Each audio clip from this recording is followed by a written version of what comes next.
Good evening and welcome to our first neurodiversity parent meeting for subject choices for grade 9. This is specifically for our NeuroMe kids, but any kid that is in the mainstream school, this will work perfectly for you to know exactly which choices you should make around subjects for your neurodivergent child. We do want to say that this evening is not going to be a solution for all things neurodiversity, but it will definitely give some sort of guidance for that very difficult decisions for the young neurodivergent. So this evening we're going to talk about what to expect in grade 10, specifically around NeuroMe learners and how to go about choosing the subjects when they don't quite know what they want to do for the rest of their lives, and then to talk about what each one of those subjects entail, what do they learn, how study intensive is it, how rustig is the subject, and then lastly, how we help to support the learners inside of NeuroMe to help them get the full NSC matric certificate. Okay, the first thing we have to talk about is that this is specifically around learners that are going to try to accomplish the full CAPS curriculum, the NSC matric certificate. This is not IB or GED or any of the others. It specifically is zooming in on the CAPS curriculum. It's very important for us to emphasize that every single neurodivergent is exceptionally unique. And we try to view everyone individually to see what is the best way to go about to help them to accomplish their full potential without closing unnecessary doors in their face, because we understand how really capable they are of achieving great things. And with that being said, we know that NeuroMe cannot produce miracles, so to speak.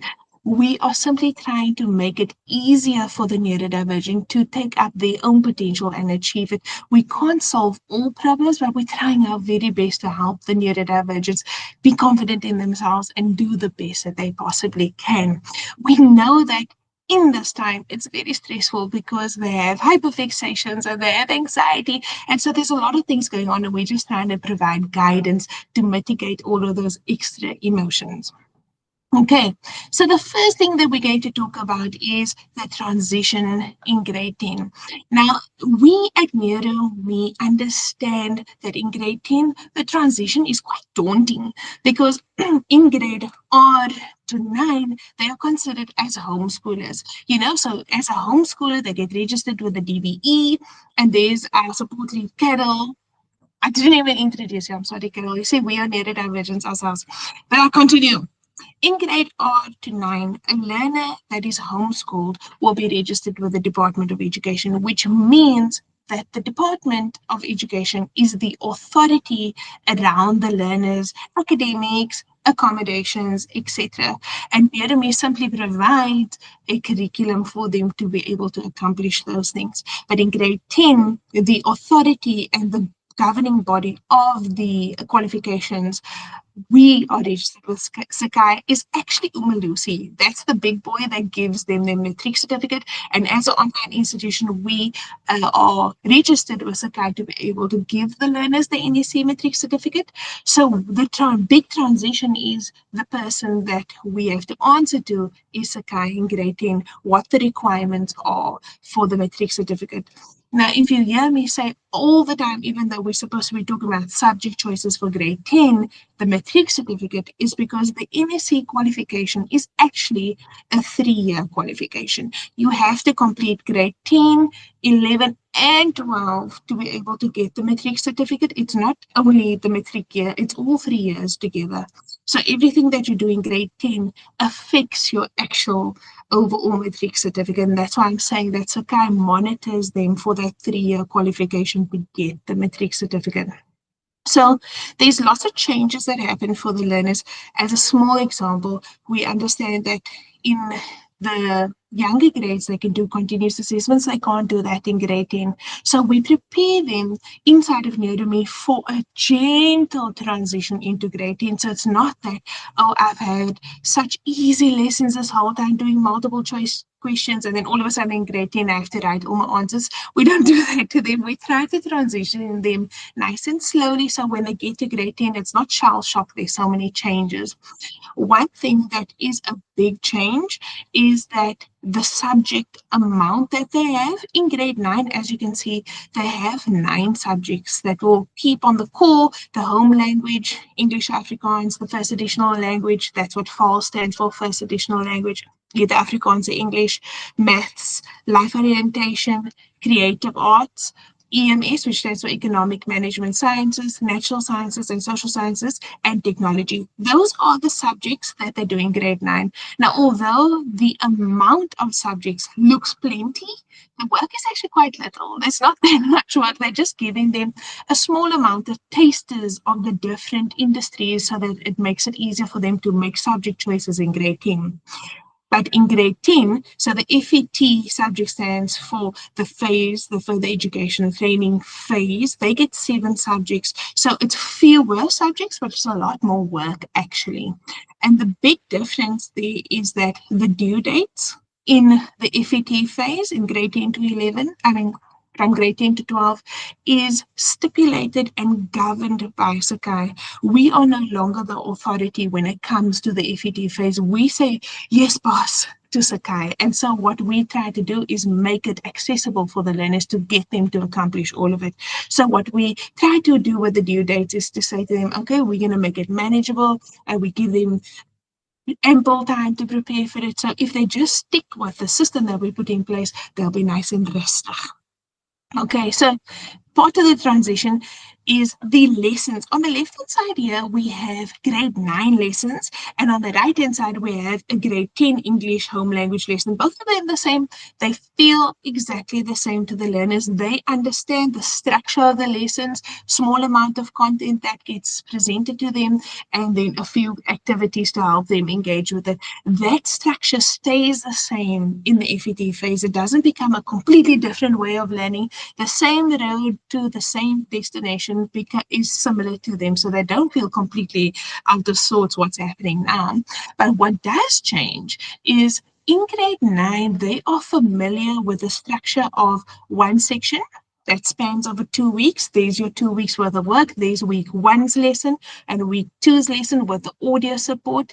However, in grade 10, this is an English home language lesson. We try to actually structure it very similar to the exam papers that they have to write, where they have to write the literature paper, the writing paper, the creative writing, and the language paper, so that they are compartmentalizing those skills that they need to be able to do the assessment and do it well. And you'll also notice that they no longer receive that audio support in the FET phase. And the reason why we take that away from them is because in the FET phase, they are not allowed to have support or accommodation in the assessments that are not approved, signed, sealed, delivered from C.A.T. So if we have to provide them audio support for a learner that may or may not have accommodation, we would actually be doing something quite cruel to them, because we'll be making them used to support that will not be there during assessments when it really matters. So we don't weave in the audio support in the FET phase as we do from grade R to 9. With that being said, this 2 lessons per section structure continues for the other subjects that are not language subjects. So this will still kind of be the same structure for the other elective subjects. This is only language that this big change really happens. This section is all the changes around assessments and things that pertain to marks between grade 9 and the FET phase. So in the grade R to 9 phases within NeuroMe, we weave in the parts that are for marks for the report within the lesson, so they don't quite feel that they are doing an assessment. It feels like continuous assessments for them all the way from grade R to 9. And like I said earlier on, we understand we want to give them a gentle transition. So we put in handwritten instructions in between the lessons to get them used to writing with their hands in smaller bite sizes. We give them a lot of exposure for the things that are to come in grade 10. However, it's still continuous assessment. Whereas in the FET phase, in grade 10 specifically, the marks are quite rigid in its structure that Sakai provides for us. They'll say they need this, that, and that for marks, and nothing else is for marks on the report card. So that's a very big change, is what is for marks. There's very little wiggle room, so to speak, as we could have done in the previous phases. So in FET phase, the structure is really, really rigid, and that is why we try to soften that lack of wiggle room by giving them a nice, clean, cut-out guideline of do this by this time, so that they can do it in a manageable way. And then the same in terms of preparing for any assessments or preparing for, as NeuroMe refers to it, as knowledge challenges to take off the anxiety response. In terms of that preparation, it's the same as the previous phases where we provide the study notes for them, the summaries for them to help them to make the study process more palatable and easier for them. And we also provide for them two practice rounds for them to practice how well they know their work, are they fully prepared. But the big caveat in the FET phase is that the assessments, the SPA tasks are all written and provided to NeuroMe from Sakai. So we don't write any of those or we don't draw up any of the assessments. They come directly from Sakai. So every institution that is registered with Sakai will be writing the exact same assessment. We are just providing them the route to be prepared for that exact same assessment, where obviously in grade R to 9, the assessments and things like that are done internally. In terms of accommodation, this is a big one. In the grade R to 9, it is so important to create a paper trail of accommodations that have been recommended by the EdPsych. So let's do a hypothetical situation. Your son goes to the EdPsych, they diagnose them and give them a report of diagnosis to say, these are the recommendations for your son that has the dyscalculia. He needs to do X, Y, and Z, and he's in grade 6 and he's homeschooling. You as a parent take the EdPsych and you email the Department of Education to apply for accommodations. So you have a paper trail that he has had those accommodations recommended from an EdPsych before he got to the grade 10 year. And the reason why that's so important is because if they get to grade 10 without any record of accommodation, Sakai automatically asks, how did they get to grade 10 without the accommodations? So not formally applying for accommodations and having a record of the recommendation from an EdPsych, having the record of communication with the Department of Education around the accommodation actually disqualifies your child a little bit, because Sakai is not going to accept that very easily without further explanation of why they're only applying for accommodation in grade 10.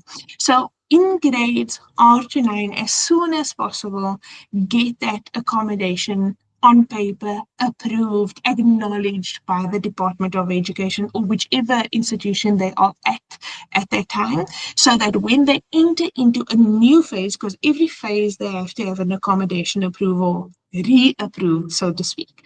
So when they enter into grade 10, we can make the application to say, here's the history of accommodation. They were diagnosed in grade 3, they had this accommodation in this phase and this one, so that it's a natural flow and we don't have any break in any accommodation in the child's academics. Because if Sakai finds that something's fishy, they don't agree with it, they will send back recommendations to say this is not something that they feel that they can approve.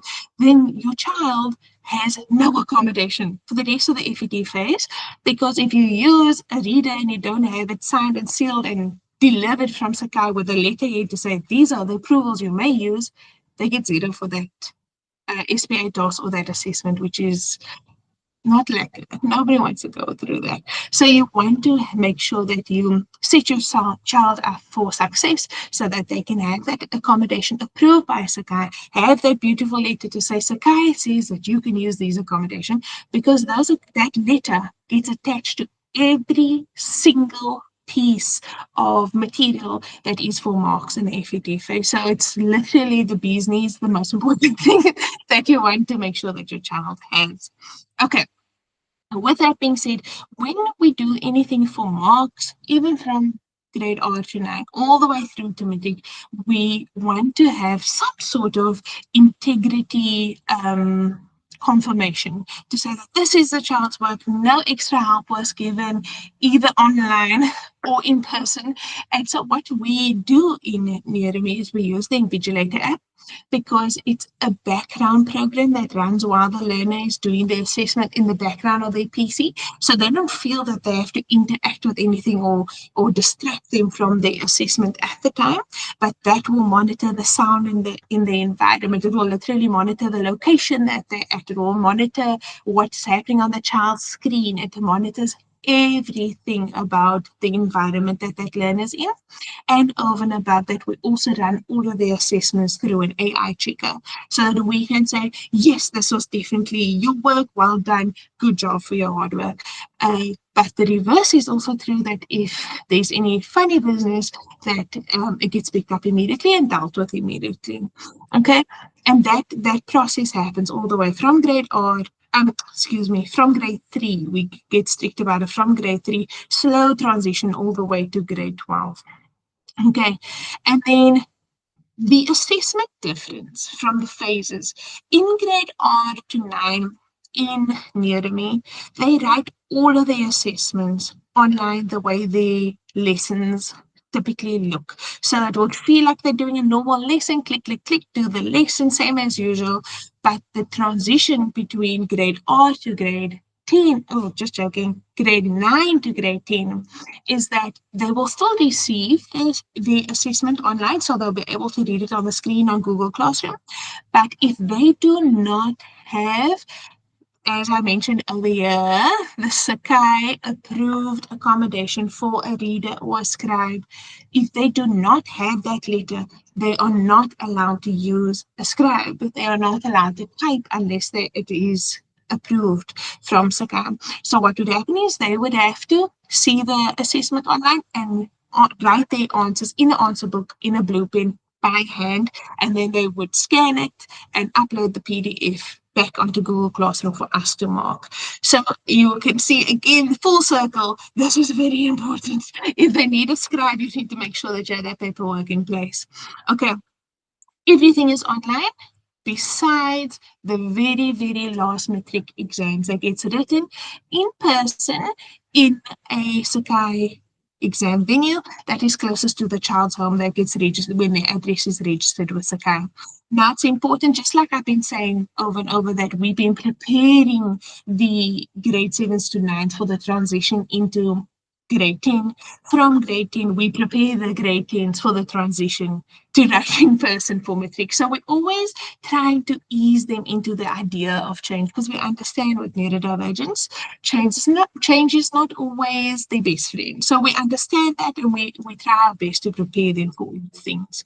Okay, Carol, do you feel I've missed anything that you'd like to mention over here? No, I think you covered it pretty well. Happy. Yeah, very happy. I would just emphasize, as Annika did, that the accommodations are a necessity and you need to apply for that as soon as you can, like at the beginning of your grade 10 here, because it can take Sakai quite a while to approve them, and you don't want your learner to go through the June examinations or the September without having that accommodation. So the earlier you can get all your paperwork together, that paper trail that Annika talked about, and we can get that to Sakai, the better for the learner. Yes, I'm so glad you brought that up, because for our NeuroMe learners, the grade 9 learners, the application for next year for grade 10's accommodation is open. So you can send all your documents and get your foot in the door, basically, so that Sakai has an opportunity to process it, so you have it the first thing in January. You don't even have any moment that you don't have that accommodation. So, NeuroMe grade 9 learners, please apply for that as soon as you can, so that you have that full opportunity to have your accommodation the moment you start with grade 10. So there's no weird limbo phase without accommodation. Okay, now we move on to the next one. I am going to ask if you like to get a page and a pen, because we're going to do a practical activity to help you to know how to choose your subjects for grade 10. Now, the interesting thing about choosing subjects is you have to make a life-changing, no, that's a bit dramatic, a life affecting, that's those are synonyms. You have to make a big decision, and you're still very young, is the bottom line. And a lot of our neurodivergents have hyperfixations.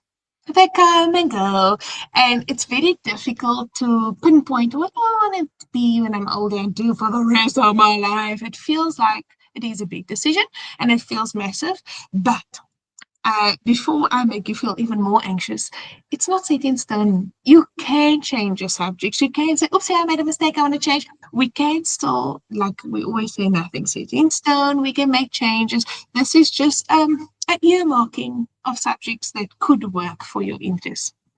Okay, so I'm assuming while I babbled, you got your pen and paper. So the first thing that you're going to do over here is you're going to establish your interest. Now, don't read too much here because it might throw you off. The first thing that you're going to do is on your page, you're going to think of, you get hyperfixations and then you get consistent interests.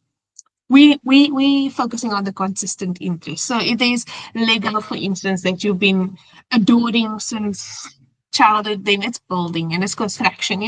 Those are the keywords I want to write down. Consistent interests that you've always had, like, that's interesting to me. I'm going to write that down. If you're not sure and you're just hitting a blank now because I've given you a direct instruction, just think about, if you go to the library, which part of the library do you walk to first? Which part of the bookstore do you gravitate to? Think about things that truly interest you. So the more keywords you have, the better. We're looking for around about 5. We want 5. So let's again do a hypothetical example and pretend you are interested in interior design. Then it would be designing, interior design, obviously, makeovers, things like that, things that interest you. When you have your keywords, what you're going to do now, and this is not a paid promotion of any kind, just say that you're going to go into Indeed or Careers 24 or any place where jobs are listed. LinkedIn is a good place to go, to be honest. Try and do this with your parents where they're monitoring you while you're online, but you want to go somewhere where companies list positions that they have open. And this is going to take some time. You can't do it now. But what you're going to do is you're going to take one keyword at a time and search jobs that can come up that matches that keyword or has that keyword in the job description. And then you will be able to identify careers you didn't know even existed that aligns with your interests. And as you do this activity, you might realize you can tweak your keywords a little bit more, and you realize, oh, I'm actually more interested in this. And it's a work in progress. It's not perfect. It's a work in progress. So once you take your keywords and you see, okay, these are kind of the careers that's there. When you click on a job description, you want to see what is the job actually about? What type of experience do they expect for that position? So you're not just gunning for like top tier positions. You must know what your entry level is, but also to see what qualifications are needed for that job. So that's specifically what you're looking for, is which qualifications are needed for that job that you are interested in, every one of them that you do for each keyword. So it takes some time to do the activity, but it's a thorough process that you want to go through. It's a decision for the rest of your life. It's worth the time, and you want to see then, when you have the qualifications, you also want to see what type of experience they want from you. Because if you are younger than grade 10 right now, you still have time to go job shadow. and go see what's happening. Because sometimes on paper, something seems a certain way until you're there and you're like, not actually what I thought it was. So you actually do want to take a note of what type of companies, which position and which company asked for this so that you have a good understanding of potential job shadowing opportunities for yourself. Okay, so you have your keywords, you searched it in Indeed, you know exactly which job descriptions need which qualifications. Now we're on step two. The next thing that you do is you take those qualifications and you search for them in whichever universities, colleges that you like. So you go search any university that you like and you find that qualification so that you can read the requirements to study that qualification. So you see, if you have an interest and you have a dream job, you need to enter into that dream job. You're trying to figure out how to enter in. So now you know you need a qualification. You go to the university website. You don't have to go anywhere. You can go on the website and see the requirements. In those requirements, they will tell you for you to study X, Y, and Z, you need these subjects. For you to be able to enter in this, this is the average mark that you need. Now, the nice thing about it is it actually takes a little bit of the edge off because you're like, oh, 60% average across my whole matric year. That's not that bad. So it helps you also to be a little bit more rustic, shall I say, about it's actually more doable than you thought. So now you have a list of qualifications that are possible, that are potential qualifications you'd like to pursue, and now you've narrowed down exactly which subjects you would like, you need to enter in those qualifications. Now I want you to highlight here calculated selection. The reason why I'm saying calculated selection is if you feel like you want to be a vet, you don't want to take physics and life skills, and if the qualification only says you need life skills, I mean, life sciences is what I'm trying to say, life sciences. Life skills is grade 4 to 6 subjects. No, it's not a university subject. Then if you have your life sciences, you don't need to overload yourself with difficult subjects unnecessarily because every college, university requirement is also looking at your average mark. So you must make a calculated decision to take easier subjects to boost your average if you are going to take a more difficult subject. But this is a very good process to figure out these are my interests, these are the jobs that are available for my interest, and these are the qualifications I need to enter it. So these are the subjects I need to be able to apply for that qualification. And you'll be quite surprised that there's not that many needs. Actually, people overthink it a little bit too much. So, for that reason, we're going to talk about what is actually in every subject. Okay, so in um, the FAT phase, you have to take a home language and a first additional language. You can take two home languages, but you can't take two first additional languages. So you can take a home language and a home language, but you can't take two first additional languages. Okay, so you take a home language, a first additional language, you have to take life orientation, and then you make a pick between mathematics, pure maths, or mathematical literacy.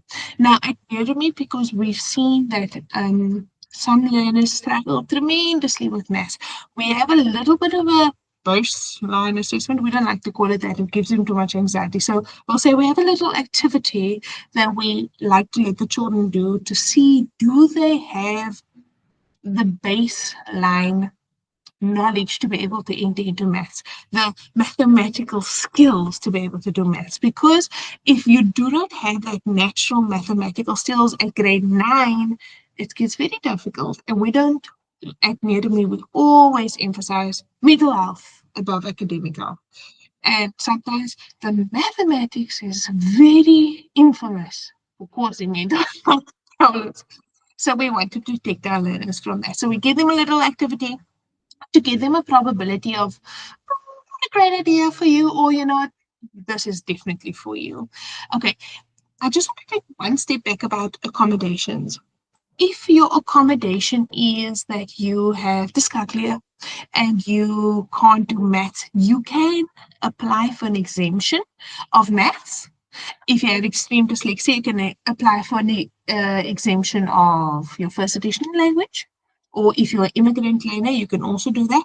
But the caveat is you then have to take an additional elective subject to make up for those credits to be able to still get your full matric certificate.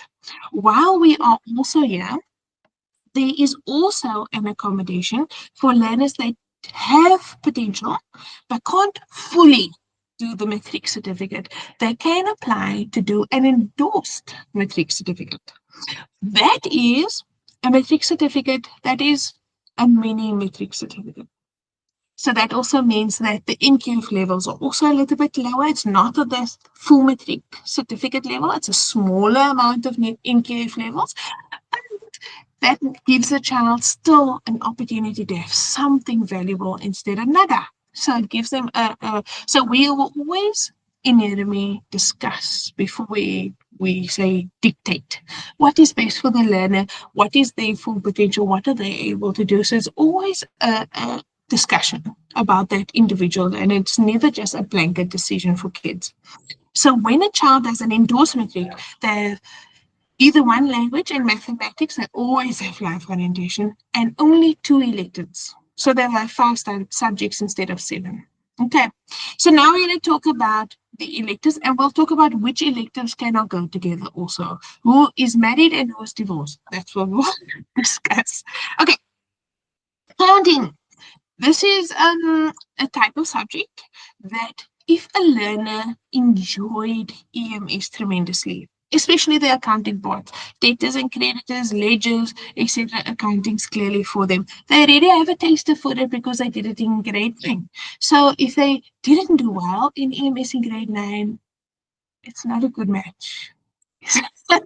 To say it nicely. Okay, and so what we want to also give parents and kids an idea of what type the testing looks like and the SPAs look like, because like I said, I hate to reiterate over and over, but C.A.T is the mommy over us. We say yes, mommy to C.A.T, and the standards are very rigid. So for the marks that they get for accounting, they are exams where they are going to practically get a case study, fix this, here's a ledger, it's very practical in that sense, where they have to fix problems in the accounting sphere, but they also need to be able to apply that knowledge to do softer skills, like doing a project for a presentation of a problem that's at hand, that sort of thing. So it's very number intensive, but there is a small amount of presentation and things that they do as well. All they need for this external from NeuroMe is a calculator and a ledger book. Okay. Then we have agricultural management practices. This is new to NeuroMe, the subject, and this basically is about the practicality around farming methods and how to keep things sustainable and everything to do with business around agriculture. So they learn a lot of theory, but there is some small parts of practical tasks that they have to do. So they get marks for not planting a boinky, like in grade 8. That's not the practical. They have different types of practicals where they have to plant things and make projects and do a business plan for a farm, basically, is basically what it is. But the test, the exams that they get marks for is very theory intensive, applying the knowledge that they learn. They don't really need anything here. I do joke to say they need soil, but they don't technically need soil. Okay, business studies. Many people gravitate towards business studies, which is, I would say, of the subjects, the most practical subject to apply in real life. But the caveat is it is a very study intensive subject. People don't realize that. So in business studies, it's a little bit like the theory part of EMS in grade 9, where you did entrepreneurship day in grade 9, that sort of thing. But it's a little bit more intense than that because they're learning about the different market environments and entrepreneurship and what characteristics of an entrepreneur. And for neurodivergence, for 400% more likely to be entrepreneurs, it's a very good subject to take if they are able to do the studying, because it is a very study intensive subject, because you study information and then you have to apply it to case studies, and that is where this examination or long questions come in, because I'll give you a case study of an entrepreneur that did X, Y, and Z. Then you have to apply all that knowledge and fix the problem in essay question. So if that is something that comes naturally, then this is a good fit for the neurodivergent. The nice thing is, when they only need the NeuroMe account to be able to do this, nothing extra. Okay. Then we got cat. A lot of people love cat, but cat is not loving everybody back. Because cat is a lot of work, a lot of practical work. And CAT is basically focusing on computers and a little bit of coding, not that much, but a lot of Excel, word processing. So there's a lot of technical things that have to be memorized. So if they're not really good at memorizing boring technical information, sometimes it's a bit difficult because they have to remember formulas for Excel, etc. But if computers come naturally to them, now I do know that for all the Gen Zs and younger, everybody thinks computers come naturally to them, but that's the front end of it. Cat is talking about the back end of things. It's not as the way they think it is. There's a lot of studying that goes into it and a lot of prep. So when they get their marks, they get a huge portion of it for the practical. So with the practical, they will get given this big amount of work that they have to do, like a little file that they download, and they have to fix the file and upload it again. So a child needs to have a computer that's RAM can handle it. It can't be an older laptop. It needs to be able to handle that type of download and upload. And they need to have the full Microsoft 365 installed. Okay, so NeuroMe doesn't provide that. That has to come from the mama. Yes, Carol. I just want to add that although all the electives are available in Afrikaans and English, CAT is only available in English. Mhm. Good point. Thank you, Carol. And the reason for that is because the translation of word is word and it doesn't work well. So the kids really struggle with it. So yes, thank you for remembering to mention that, Carol. Consumer studies. This is not to be confused with the old school home economics. It's not like that. It's not cookie. Everyone thinks it's cooking in the no, it's not like that. There's a lot of broader concepts. Now, I myself feel like it's a good filler in a subject if you're not sure what to do because it's applicable content, but it's not huge amount of studying either. And it's the SPAs, the way that they gather the marks is not long essay questions. It's not overly tedious. So there will be things about tactile things, different textures of fabric. I mean, the one practical is they have to build a little hazy with a floor plan. You know, it's applying things that consumers want to buy and understanding what consumers want. And some small portion of that is cooking, but it's only a small portion. It's not the major portion. That is more hospitalities. The caveat of consumer studies is you cannot take hospitalities with it. So you have to choose, do you want to be cooking intensive? Then you do hospitality studies. If you want to do a little bit of cooking, a little bit of designing, a little bit of diet, because you do some diety things as well, then consumers is more for you. So there is a practical and a theory component. Many people ask us about how do we do the practical actually. So nobody's going to taste their food. Mommy's going to taste it and give us a rubric of it. But all we want is a recording of the learner doing the things that they do, full frame of the learners with a time, stamp, date, and location. So we know it was definitely course that did that video. That's how we do the practical. You don't have to go to any other venue. You still do everything at home in the child safe space. Okay. What they need to do this is there are some projects here and there. Like I said, you build a little house with a floor plan, then they need a little cardboard and a little, but that we communicate that well in advance that it's not something completely out of the pocket. It's recyclable goods most of the time. And when they cook, they need a kitchen that they're able to cook in with the apron and the oven mitts and the ingredients. So it's not very practical intensive that you have to budget for it every month, so to speak. It's not that much. Okay. Then we got dramatic arts. Now, dramatic arts is very similar. Obviously, it's the same as the creative arts drama that the kids do.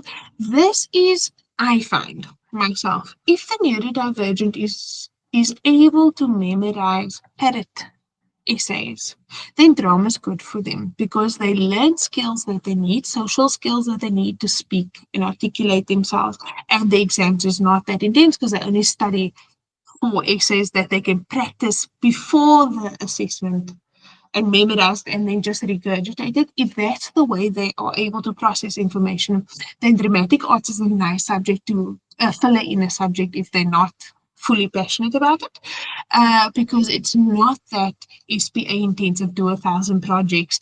It's just do a little monologue, do an extract from a play. It's not a very intense subject. It's very rustic in that way. Obviously, if they're shy and they're non-verbal, that's not going to work. But it's a good if you know where your strengths lie. What they need, not that many things that they need. If they do have a piece where they're going to need props to make to fill it in, I mean household goods, then that's all they really need. And because of the nature of the practical things, they obviously need a camera that can record them and upload that video. So they need a phone with memory. It's the bottom line. Okay, and then we got engineering, graphics, and design. This is also new to NeuroMe for 2026, Lord willing. And what this really is very similar to technology that they did in grade 9 when they're drawing the bridge and the 3D and the 2D. So there's a lot of drawing, basically, graphical drawing. And they would need, here's a picture because everybody knows this board that's in a black bag with the 2 handles. They need this board with all of its drawing pieces so that they are able to draw the objects in all its different forms and twisters. It's obviously a more practical intensive subject because we need to be able to see the drawings and how well they did, and a little less on the theory side. There is still the theory side. It's a lot like accounting. You're doing the drawing and you're doing a little bit of the theory, but it's mostly the practical. Okay, then we have geography. And now geography takes people off guard, I would say, because you think, oh, geography, I did that in grade 7 to 9. Actually, they do it from grade 4 to 9. So they're like, I know geography, but geography is a 3-hour exam paper. People don't realize that. So sometimes geography is underestimated, if I could put it that way.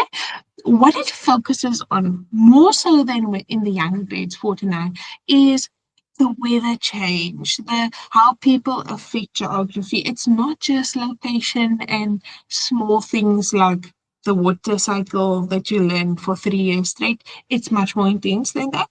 And the exam has a huge practical component of the map work. So it takes a big portion. So if coordinates, maths, not your thing, geography is going to be tough because there's a lot of calculation and conversion and gradients that you have to work out.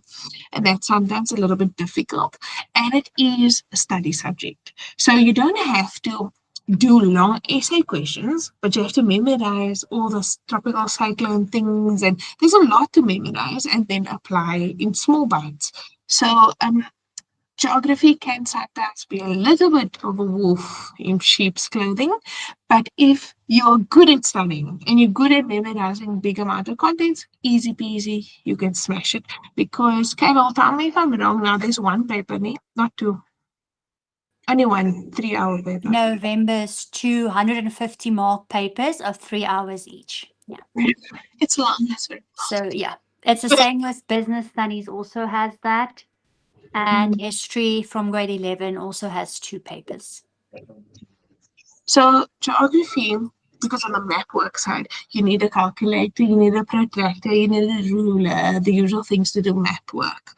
Like I said, that's half of the marks that you're getting for. Okay, history, again, a lot like drama. If you're good at studying big bodies of information with keywords in between, history is for you because you're doing a lot of essay-based questions. Actually, half of what you're doing is essay-based questions.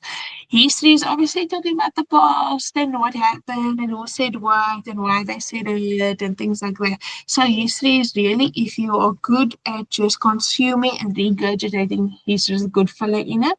But a very long paper. So you have 3-hour papers, 3-hour papers. That's intense. You will develop carpal tunnel. But what you need, but if you have an interest for it, then obviously it's a natural yes. Um, but if you, like I say, if you have a natural nick for memorizing keywords and you can do a mnemonic and you can memorize it and regurgitate it, then it's a good thing to use to fill. Because, like drama, you can write that essay at home, study it, and then write it, which is not technically going to flag any AI use because you memorized it. Yeah, so there's a loophole.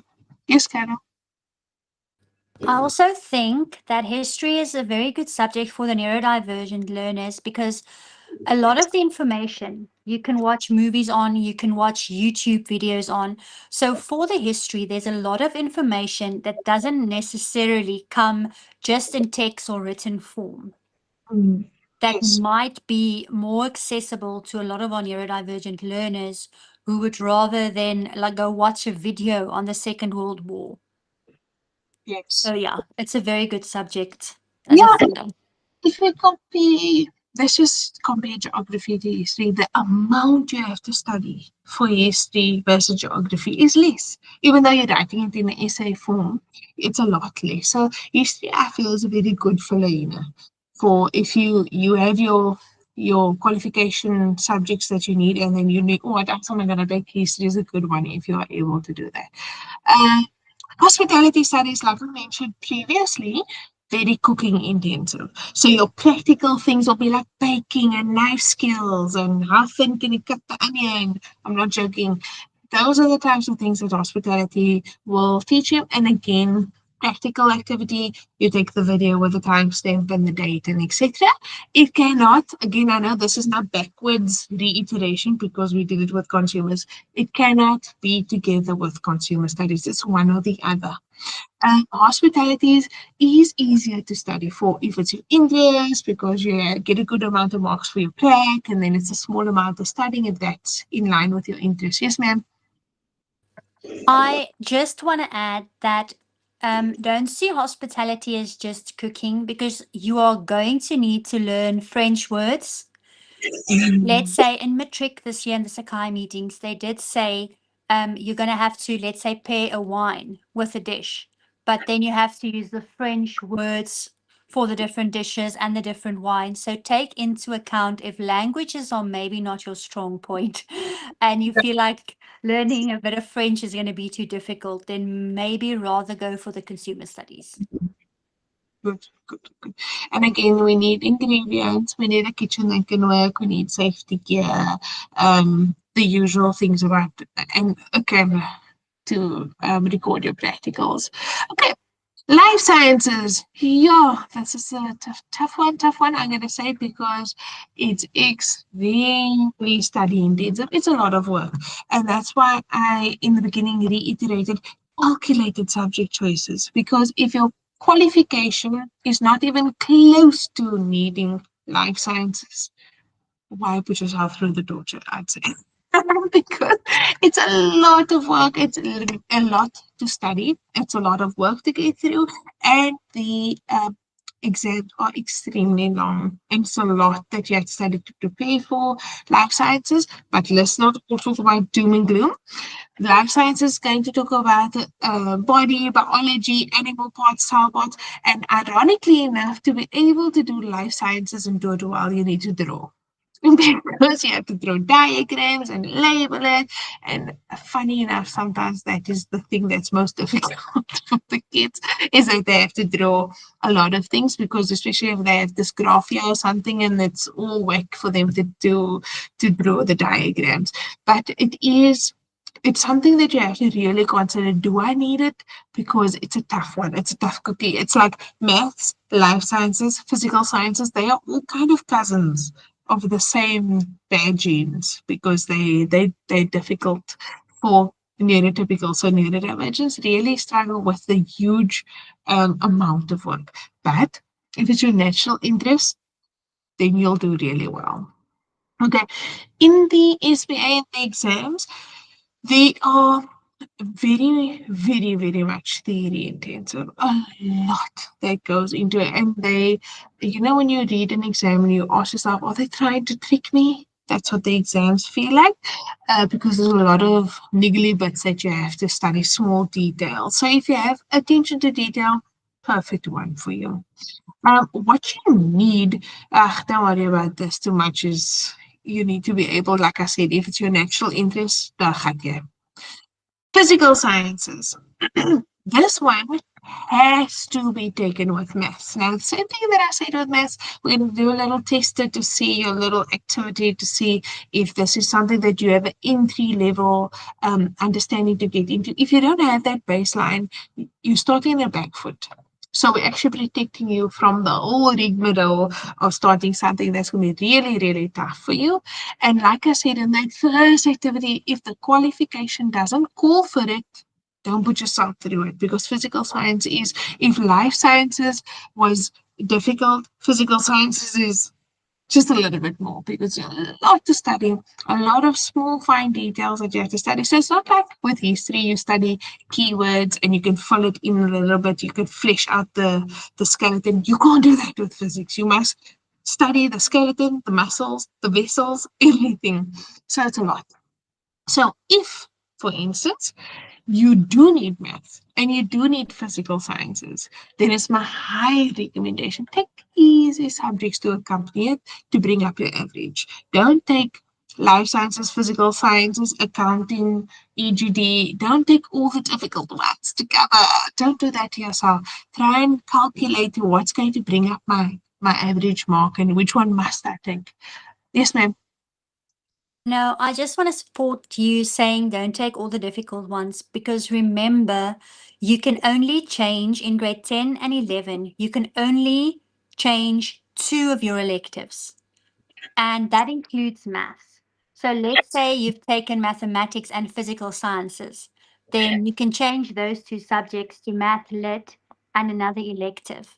And in grade 12, Sakai needs to approve the subject change, and you can only change one subject if it is Mm. approved by Sakai. So rather stick to what Annika said. Go with, if you have to go with physical sciences and life sciences, take something that you know you will not need to change in the future. Mm. Yeah, because if you have to drop physics, because physics is too difficult for you, you have to, excuse me, if you want to drop maths, because maths is too difficult, you then automatically have to change physics, because you can't take physics without maths. So you have to wait up, but we're not trying to scare you. You can do it. If you can do it, you can do it. But it is something to calculate, is something that I want to do, because it's really tough, and it's not necessary to go through unnecessary difficulties. Tourism is our favorite. This is our favorite. The reason why it's not a lot of work to study. It's very practical, so it's kind of almost common sense. So it's not that difficult. And the practical is a big portion of the marks, but the practical is the least amount of practical I've ever seen, because it's a 3 hour practical, which you can have a break with in between. You sit for the whole day, but all you're doing is creating an itinerary. I can never say that word, and exchange rates and time zone changes. It's so practical, the things that you would use in life. I would say it's one of those subjects that you're like, actually, wow, I did learn this at school and now I'm using it. Of the very few things, besides maybe consumer studies, because you can cook it also. But the tourism is a favorite for us. As like, when in doubt, take tourism. And now sometimes it's a bit boring, especially for the gents. But boring is good because it brings up your average. And it's not that many papers. There's always one paper and the prac, and the PAT is done before exam time. So you actually get marks, formal marks, excluding that very busy exam time. So tourism is a love for us. So you learn many things in tourism that actually is reiterated again in maths lit. These two are married to each other. They have a lot overlapping between tourism and maths lit, the time zones, the exchange rates, things like that. So we love tourism. Tourism will also handle a amount of consumer studies concepts, where it's talking about what your client gonna want. It's almost like they're trying to make you a travel agent and see how well you can do the job, which is lekker. It's easy. It's nice. We love tourism. Okay. And you don't need anything extravagant for tourism. You just need NeuroMe, that's all. Visual arts is our last one on the list. Was amper klaar. Visual arts is you need to be able to do art. I know it seems so redundant, to say, but you have to be able to draw. You're going to do a big practical activity for a Sakai at the end, like your matric thing. So you need to be able to do art. But over and above that, you can't just be able to do art because you also have to write a lot of essay questions. So it's very similar to drama in that way, where you have a practical art activity where you're doing the visual art, but you also have to study the history and apply it in an essay question. So if you are able to do both art and memorize, then make a mnemonic to memorize your essay, then you perfect. Like say if you memorize modernism and all the different types of eras in art, and you can memorize it and just regurgitate it, then it's perfect because then you are able to write that essay at home, study it, and just come and write it in your exam. So if you are able to do that, you'll do a good job, and art will be like good for you. But there is a big practical part of it. Um, you do have to in the younger grades we're taking photos of it, but in the matric grades it gets a little bit more intense because the guy needs to be able to see and touch and smell your brick. Okay, so then that just becomes something that we have to consider about couriering and setting up and etc. Okay, we are done.